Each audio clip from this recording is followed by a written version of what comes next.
नन्ही आयडा ने घर पर आए एक युवक से कहा, हाय, मेरे सारे फूल मर गए। कल रात को वे इतने सुंदर दिख रहे थे, अब उनके सारे पत्ते मुरझा गए हैं। ऐसा क्यों होता है? वो युवक सोफे पर बैठा था। आयडा उसे बहुत पसंद करती थी, क्योंकि वो बहुत अच्छी कहानियां जानता था। वो कैंची से काटकर कागज की सुंदर तस्वीरें बनाता था। तस्वीरों में फूल, दिल, छोटी नाचती औरतें, ऐसे किले जिनके दरवाजे खुल सकते थे, सभी कुछ होता था। वो एक खुशमिजाज युवक था और छोटे बच्चों से प्यार करता था। आयडा ने अपना मरते हुए फूलों का गुच्छा उसे दिखाते हुए फिर पूछा, मेरे फूल आज इतने उदास क्यों लग रहे हैं? पल भर को उन्हें देखकर वह बोला, मैं जानता हूँ कि इन्हें क्या हुआ है। ये सारी रात नाचते रहे हैं, इसलिए इस वक्त इतने थके हुए लग रहे हैं और अपना सिर झुकाए हुए हैं। नन्ही आयडा बोली, पर फूल नाच नहीं सकते। युवक छात्र ने जवाब दिया, जरूर नाच सकते हैं। जब अंधेरा उतरता है और हम बिस्तर पर जाकर सो जाते हैं, तब फूल खुशी से कूदने लगते हैं। वे तकरीबन हर रात खूब नाचते हैं। आयडा ने पूछा, क्या छोटे फूल भी उस नाच में भाग ले सकते हैं? वो ये जानने को बेचैन थी कि फूल अपने बच्चों को कैसे पालते हैं। ओह हाँ, छोटी डेज़ी और लिली को आने दिया जाता है। छात्र ने मुस्कुराकर कहा, सबसे सुंदर फूल कहाँ नाचते हैं? तुम राजा के गर्मियों वाले महल के पास के सुंदर बगीचे में जा चुकी हो। तुमने वहाँ हंसों को रोटी का चूरा खिलाया था। याद है न कि चूरा फेंकने पर वे कैसे तुम्हारी तरफ आते हैं? वहीं पर एक बहुत बड़ा नाच होगा। आयडा सोचती हुई बोली, मैं कल माँ के साथ वहाँ गई थी, पर वहाँ तो पेड़ों पर एक पत्ता भी नहीं था और न कहीं एक फूल था। गर्मियों में वहाँ बहुत फूल थे, वे अब कहाँ गए? जैसे ही राजा और उनके दरबारी शहर जाते हैं, फूल किले में चले जाते हैं। वे वहाँ खुशी की जिंदगी जीते हैं। काश तुम देख पाती। दो सबसे सुंदर गुलाब सिंहासन पर बैठते हैं। वे राजा और रानी हैं।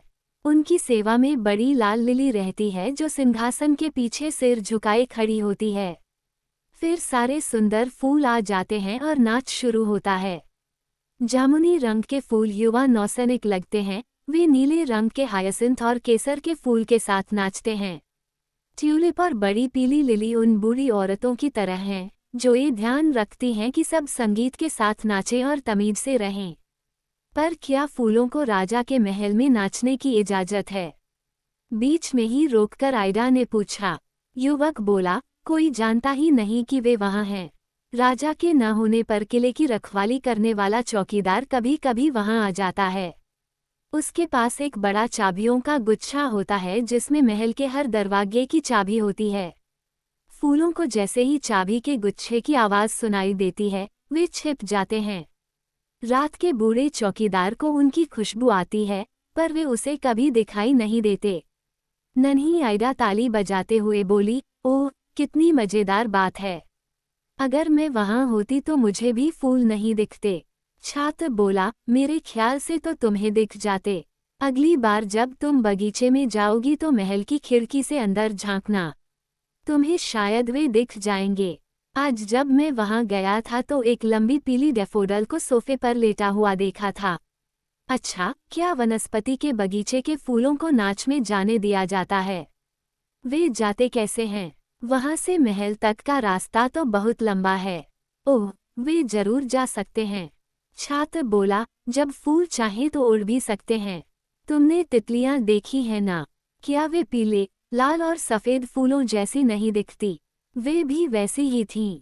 वे फूल ही हैं जो अपनी टहनी से कूदकर पत्तियों के साथ उड़ना सीख गए हैं। जब उन्हें एक बार उड़ने का स्वाद मिल जाता है तो वे डाल पर वापस लौटना नहीं चाहते, उनकी छोटी पत्तियां उनके पंख बन जाते हैं। क्या ऐसा कोई तरीका नहीं है जिससे ये पता चल सके कि वनस्पति के बगीचे से फूल महल में जाते हैं या नहीं? हाँ, अगली बार जब तुम वहाँ जाओगी, तब एक फूल को फुसफुसाकर बता देना कि रात को महल में बहुत बड़ा नाच है, फिर देखना क्या होता है। फूल कोई बात छिपा कर नहीं रख पाते हैं। एक से कहोगी तो वह दूसरों को बता देगा।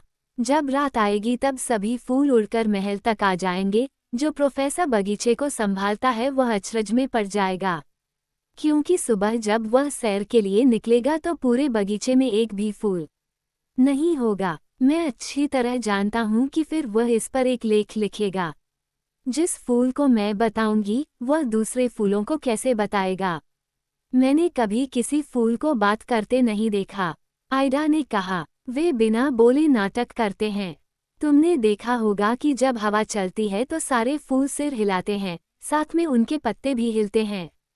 वे इसी तरह बात करते हैं। हम जीभ से बात करते हैं और वे हिलडुल कर। आयडा ने पूछा, क्या प्रोफेसर उनकी बात समझ लेते हैं? जरूर समझ जाते हैं। एक दिन सुबह जब वे बगीचे में गए तो उन्होंने देखा कि एक बड़ा पीले पत्तों वाला बिच्छू बूटी का पौधा लाल रंग की कार्नेशन की तरफ अपने पत्ते हिलाकर कह रहा था, तुम इतनी सुंदर हो कि मैं तुम्हें प्यार करता हूँ। प्रोफेसर को ऐसी बातचीत बिल्कुल पसंद नहीं है, इसलिए उन्होंने पौधे की उंगलियों पर मतलब पत्तियों पर हाथ मारा। पौधे ने उनकी उंगलियों को जला दिया। तब से प्रोफेसर बिच्छू बूटी के पौधे को छूने की हिम्मत नहीं करता।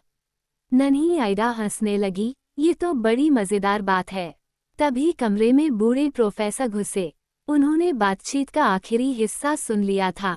वे बोले, मुझे इसमें कुछ मजेदार नहीं लगता। ऐसी बिना मतलब की बातें बच्चों के लिए नुकसानदायक और बड़ों के लिए उबाने वाली होती हैं। बूढ़े प्रोफेसर को वह छात्र पसंद नहीं था क्योंकि वह कागज की तस्वीरें काटता रहता था। उसने तभी एक तस्वीर काटी थी जिसमें एक आदमी को फांसी दी गई थी। वह अपना दिल पकड़े हुए था। उसे औरों का दिल चुराने की वजह से फांसी की सजा हुई थी। अब वो युवक दूसरी तस्वीर काट रहा था जिसमें झाड़ू पर सवार एक जादूगरनी अपनी नाक की नोक पर पति को लेकर जा रही थी। आयडा को लगता था कि वह छात्र जो कुछ भी करता है मजेदार होता है। फूलों के बारे में उसकी बातें आयडा को बहुत ठीक लगती थीं। उसे लगा, सचमुच उसके फूल नाचते नाचते थक गए हैं। वह अपनी खिलौनों से भरी दराज तक गई जिसमें एक पलंग पर एक गुड़िया सो रही थी। गुड़िया का नाम सोफी था। छोटी आयडा ने उसे उठाया और समझाया, आज रात को तुम एक अच्छी गुड़िया की तरह दराज में सो जाओ। मेरे फूल बीमार हैं, मैं उन्हें तुम्हारे पलंग पर सुला दूंगी जिससे वे ठीक हो जाएंगे। गुड़िया ने कोई जवाब नहीं दिया क्योंकि उसे अपने पलंग पर किसी और के सोने की बात से गुस्सा आ रहा था। आयडा ने फूलों को पलंग पर रखा और उनके चारों तरफ पर्दा खींच दिया।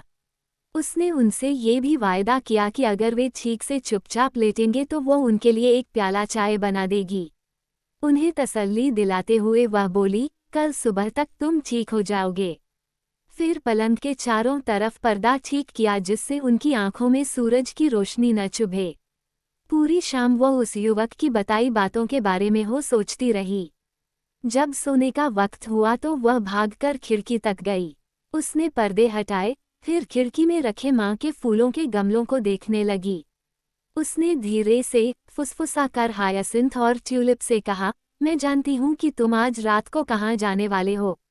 फूल ऐसे दिखा रहे थे कि जैसे उन्होंने कुछ सुना ही नहीं था। न उन्होंने एक पंखुड़ी हिलाई, न कोई पत्ती, पर नन्ही आयडा ने जो सुना था उसे उस पर विश्वास था। जब वह बिस्तर पर लेटी, तब भी जागती हुई यही सोचती रही कि जब सारे फूल महल में इकट्ठे होकर नाचेंगे तो कितने सुंदर लगेंगे। क्या पता मेरे फूल वहां जाएंगे भी या नहीं। फिर वह सो गई। रात में उसकी आंख खुल गई। वह फूलों और उस युवक को सपने में देख रही थी जिसके बारे में प्रोफेसर ने कहा था कि वह उसका दिमाग बकवास से भर रहा है। सोने वाले कमरे में बड़ी शांति थी। उसके माता पिता के पलंग के पास वाली मेज पर छोटी बत्ती जल रही थी। उसने धीरे से कहा, हे भगवान, मैं जानना चाहती हूँ कि मेरे फूल अब भी सोफी के पलंग पर लेटे हैं या नहीं। वो उठकर बैठ गई, फिर दरवाजे की तरफ देखा, वो खुला था। उसके फूल और खिलौने दूसरे कमरे में थे। वह सुनने की कोशिश करने लगी। कोई धीरे धीरे पियानो बजा रहा था। इतनी प्यारी धुन उसने पहले कभी नहीं सुनी थी। वह सोचने लगी, अब सब फूल नाच रहे होंगे, मैं देखना चाहती हूँ। पर उसमें उठने की हिम्मत नहीं थी क्योंकि उसे यह डर था कि कहीं उसकी माँ जाग न जाए। उसे लगा, काश फूल वहीं आ जाते, पर वे नहीं आए। हाँ, संगीत चलता रहा। आखिर वह पलंग से उठी, धीमे से दरवाजे से बाहर निकली और बैठने वाले कमरे की तरफ देखा। वहाँ बत्ती नहीं जल रही थी, पर फिर भी वह देख सकती थी। क्योंकि चांद की रोशनी खिड़की से आकर फर्श पर पड़ रही थी। वो इतनी तेज थी कि दिन जैसा लग रहा था। सारे ट्यूलिप और हायासिंथ दो लंबी कतारों में खड़े थे। खिड़की में रखे उनके गमले खाली पड़े थे। वे एक दूसरे की पत्तियां पकड़कर बड़ी अच्छी तरह नाच रहे थे और एक दूसरे को ऐसे घुमा रहे थे जैसे बच्चे नाच रहे हों। एक बड़ी पीली लिली पियानो बजा रही थी। नन्ही आइडा को याद आया कि उसने उसे गर्मियों में बगीचे में देखा था। तब उस छात्र ने कहा था, देखो, ये पतली दुबली लिली मिस लाइन जैसी दिखती है। सब उसकी बातों पर हंस पड़े थे, पर अब नन्ही आइडा को लग रहा था कि वो पतली पीली लिली सचमुच लकीर जैसी लग रही है। खासकर जब वह सीधी बैठी पियानो बजा रही थी और धुन के साथ अपना सिर एक तरफ से दूसरी तरफ हिला रही थी। किसी भी फूल ने आइडा को नहीं देखा था। अचानक बिच्छू बूटी का एक बड़ा पौधा उसके खिलौनों की मेज पर कूदा, फिर सीधा गुड़िया के पलंग तक गया और पर्दे हटा दिए। बीमार फूल अभी वहीं पड़े थे, पर अब बीमार नहीं लग रहे थे। वे भी पलंग से कूदकर नाचना चाहते थे। छोटा सा चीनी का आदमी जिसकी थोड़ी थोड़ी टूटी थी, फूलों के आगे झुका, फिर वे सब जमीन पर कूदकर मजे करने लगे। डेनमार्क में एक उत्सव होता है जब बच्चों को टहनियों और चमकदार पत्तों का गुच्छा रिबन से बांधकर दिया जाता है। उन टहनियों से कागज के फूल, छोटे खिलौने, खाने की गोलियां वगैरह बंधे होते हैं। पुराना रिवाज चला आ रहा है कि उस सोमवार को बच्चे इन गुच्छों से मारकर माता पिता को जगाते हैं। ये गुच्छे बहुत सुंदर होते हैं और ज्यादातर बच्चे बाद में भी उन्हें संभाल कर रखते हैं। नन्ही आइडा के गुलदस्ते भी उसके खिलौनों के बीच मेज पर पड़े थे। ठक, और वे भी फर्श पर कूद पड़े। उनके रिबन उड़ रहे थे। वे सोच रहे थे कि वे भी फूलों में से एक हैं। एक मोम की सुंदर गुड़िया, जो प्रोफेसर जैसा चौड़े किनारों वाला हैट पहने थी, सबसे लंबी टहनी के साथ बंधी थी। फिर वे गुलदस्ते पोलिश नाचने लगे, क्योंकि ये फूलों से ज्यादा ताकतवर थे और अपने पैर फर्श पर पटक सकते थे। अचानक मोम की गुड़िया लंबी और बड़ी होने लगी, फिर कागज के फूलों पर चीखने लगी, बच्चों को क्या बकवास बताते हो? क्या बकवास है?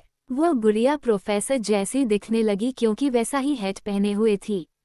प्रोफेसर जैसा ही पीला रंग था और हर वक्त एक खींच भरा भाव था। जब रिबन गुड़िया की टांगों पर मारने लगे तो वह फिर छोटी हो गई। पूरा दृश्य इतना मजेदार था कि आइडा हंसे बिना नहीं रह सकी। वे गुलदस्ते नाचते जा रहे थे, प्रोफेसर को उनके साथ चलना पड़ रहा था। वो छोटा होने पर फिर से मोम की गुड़िया जैसा दिखने लगा था। उसे बिल्कुल आराम नहीं मिल रहा था। फूलों को उस पर तरस आ गया। फिर उन्होंने टहनी वाले गुलदस्ते से रुकने की विनती की। जैसे ही वे रुके, दराज से खटखटाने की आवाज आई। वहां सोफी लेटी थी। चीनी के छोटे से आदमी ने ध्यान से मेज के किनारे तक जाकर झुककर जितनी दराज खोज सकता था खोल दी। थोड़ी सी ही खुली थी। उसमें से सिर निकालकर सोफी बोली, अच्छा, नाच हो रहा है, मुझे किसी ने क्यों नहीं बताया? चीनी के बने आदमी ने पूछा, क्या मेरे साथ नाचोगी? सोफी ने दराज के किनारे पर बैठकर कहा, हाँ, तुम तो टूटे हुए हो, और उस बेचारे की तरफ पीठ कर ली। उसने सोचा था, फूलों में से कोई उससे नाचने को कहेगा, पर कोई नहीं आया। चीनी का आदमी अकेला ही नाचता रहा। वह बुरा नहीं नाचता था। जब किसी फूल ने उसकी तरफ ध्यान नहीं दिया तब सोफी अपने आप ही फर्श पर कूद पड़ी। वो गिर गई। सारे फूल दौड़े हुए आए और पूछने लगे, चोट तो नहीं लगी? जो फूल रात को उसके पलंग पर सोए थे, वे उसका खास ध्यान रख रहे थे। पर सोफी के चोट नहीं लगी थी। नन्ही आइडा के फूलों ने पलंग पर सोने देने के लिए उसका धन्यवाद किया और कहा कि वे उसे प्यार करते हैं। फिर वे उसे फर्श पर बीचों बीच ले गए जहां चांदनी थी और उसके साथ नाचने लगे। बाकी के फूलों ने उसके चारों तरफ घेरा बना लिया।